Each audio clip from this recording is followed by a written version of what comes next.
Γεια σας, καλώς ήρθατε στο κανάλι μου. Πάμε να φτιάξουμε σήμερα ατομικό τσουρέκι με έναν άλλον τρόπο, πολύ πιο εύκολο και σίγουρα θα βγουν πεντανόστιμα. Πάμε να σας δείξω την εκτέλεση και τα υλικά. Εδώ έχω μία κούπα ζάχαρη, είναι 240 γραμμάρια. Από αυτή λοιπόν τη ζάχαρη θα πάρετε μία κουταλιά και θα την βάλετε σε ένα μπολ.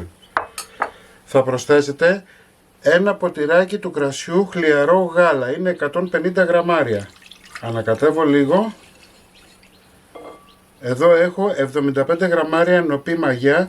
Εάν θα βάλετε ξερή μαγιά δεν θέλει ενεργοποίηση και θα βάλετε 4 φακελάκια. Ανακατεύω. Και εδώ έχω μία κούπα αλεύρι δυνατό για τσουρέκια, είναι 150 γραμμάρια. Ανακατεύω. Ωραία. Βλέπετε, είναι ένας σφιχτός χυλός. Θα περιμένουμε τώρα να ενεργοποιηθεί η μαγιά μας. Στον κάδο του μίξερ ή σε ένα μπολ, η συνταγή γίνεται και στο χέρι και στο μίξερ, έτσι το έχω πει σε όλα μου τα βίντεο. Απλά όταν ζυμώνετε στο μίξερ θέλετε 3-4 λεπτά, στο χέρι θα χρειαστείτε 5-6. Λοιπόν, 3 αυγά, την υπόλοιπη ζάχαρη.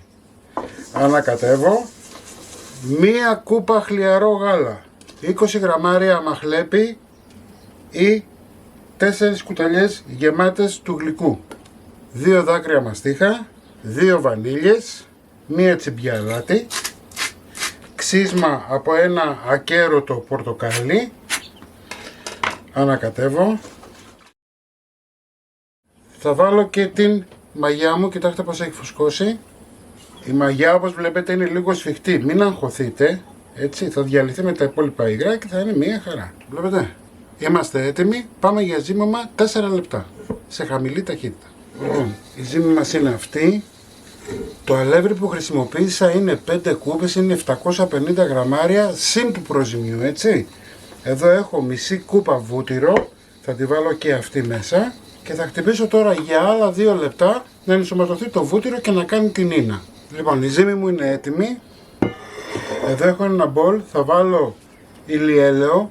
Να επαναλάβω πάλι ότι στην αρχή χρησιμοποίησα μία κούπα αλεύρι για τσουρέκια 150 γραμμάρια και μετά για το ζυμάρι χρησιμοποίησα 5 κούπες αλεύρι για τσουρέκια, έτσι, είναι 750 γραμμάρια.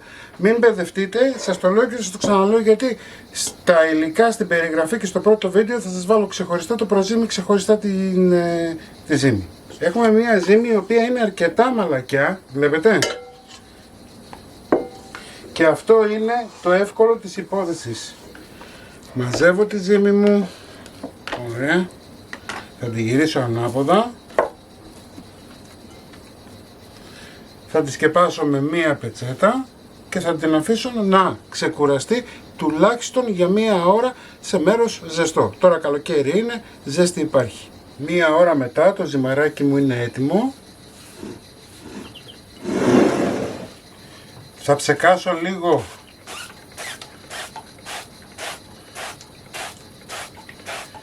σπορέλαιο τον πάγκο μου. Το ζυμάρι δεν κολλάει έτσι κι αλλιώς, αλλά το βάζω για άλλο λόγο, για να μπορέσω να δουλέψω λίγο τη ζύμη.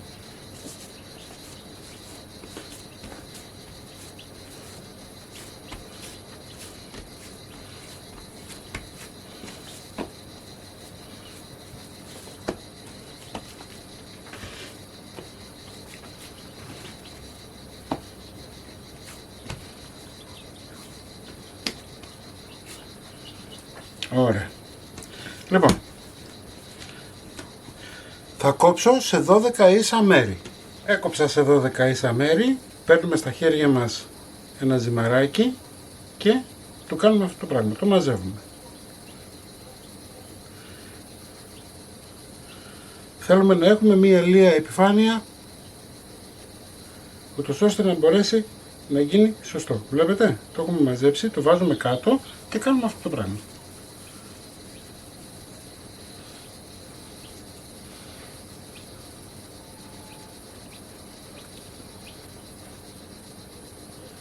Θα τα κουμπίσουμε σε ταψί με λαδόκολλα. Τα τσουρικάκια μου είναι έτοιμα. Θα τα σκεπάσουμε με μία πετσετούλα για να φουσκώσουν ένα 20 λεπτό και θα ανάψετε το φούρνο σας 170 αντιστάσεις πάνω κάτω. Αφού άφησα και ξεκουράστηκαν 20 λεπτά, εδώ έχω έναν κρόκο αυγού. Θα βάλω λίγο γάλα. Θα διαλύσω. Θα πάρω τα τσουρέκια μου.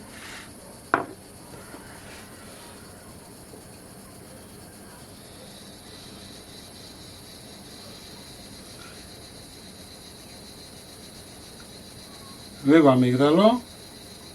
Και θα ψήσω για 25 με 30 λεπτά. Προσέξτε τώρα. Εάν δείτε ότι σας παίρνει χρώμα, μπορείτε μετά τα 20 λεπτά να ανοίξετε και να βάλετε μία λαδόκολλα επάνω, έτσι. 170 βαθμούς, αντιστάσεις πάνω κάτω για 25 με 30 λεπτά.